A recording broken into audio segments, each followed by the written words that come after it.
Dear friends, so we are enriching the organic manure. We have a quality organic manure prepared by a composting process.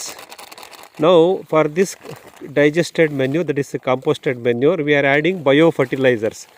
As you know, there are three types of biofertilizers that are popularly known. This is Pseudomonas, the antifungus property. This is Trichoderma, the antibacterial inoculant, and this is the effective microorganism consortia, that is nutrition mobilizing microbes. There are three types of microbes we are adding to this manure. They are Pseudomonas for antifungus, Trichoderma for antibacteria, and effective microorganisms for nutrition mobilization. All the three we are mixing into a fully digested manure compost and then enriching it. This process is called enrichment of biofertilizers to a fully digested compost. So thereby we are enriching this. This will be applied to the base of the plant. ಮಿತ್ರರೇ, ನಾವು ಇಲ್ಲಿ ಗಮನಿಸ್ಬೋದು, ನಮ್ಮ ಹತ್ರ ಇಲ್ಲಿ ನೋಡಿ ಸಂಪೂರ್ಣವಾಗಿ ಕಳಿತ ಸಾವಯವ ಗೊಬ್ಬರ ಇಲ್ಲಿ ಇದೆ. ಈ ಗೊಬ್ಬರಕ್ಕೆ ನಾವು ಉಪಕಾರಿ ಸೂಕ್ಷ್ಮಜೀವಿಗಳನ್ನು ಸೇರಿಸ್ತಾ ಇದ್ದೀವಿ. ಅದಕ್ಕೆ ಇಂಗ್ಲೀಷ್ನಲ್ಲಿ ಬಯೋಫರ್ಟಿಲೈಸರ್ ಅಂತಾರೆ.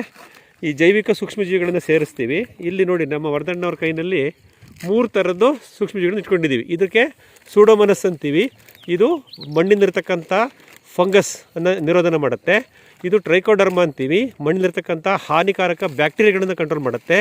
ಇದು effective micro organism, beneficiary micro organism ಅಂತೀವಿ. ಇದು ಸಾವಯವ ಗೊಬ್ಬರದಲ್ಲಿ ಇರುವ, ನೋಡಿ ಈ ಸಾವಯವ ಗೊಬ್ಬರದಲ್ಲಿ ಇರುವ ಸಸ್ಯ ಪೋಷಕಾಂಶಗಳು NPK ಅಂತೆಲ್ಲ ಹೇಳ್ತೀವಲ್ಲ, ಅದೆಲ್ಲವನ್ನು ಹಿಡಿದು ಗಿಡದ ಬೇರಿಗೆ ಕೊಡುತ್ತೆ. ಹಾಗಾಗಿ ನಾವೇನು ಮಾಡಬೇಕು ಇವಾಗ ಅಂದರೆ, ಈ ಸಾವಯವ ಗೊಬ್ಬರಕ್ಕೆ, ಸಂಪೂರ್ಣವಾಗಿ ಕಳಿತ ಸಾವಯವ ಗೊಬ್ಬರಕ್ಕೆ ಈ 3 ಥರದ ಉಪಕಾರಿ ಸೂಕ್ಷ್ಮಜೀವಿಗಳನ್ನು ಬಯೋಫರ್ಟಿಲೈಸರ್ನ ಸೇರಿಸ್ತಾ ಇದ್ದೀವಿ.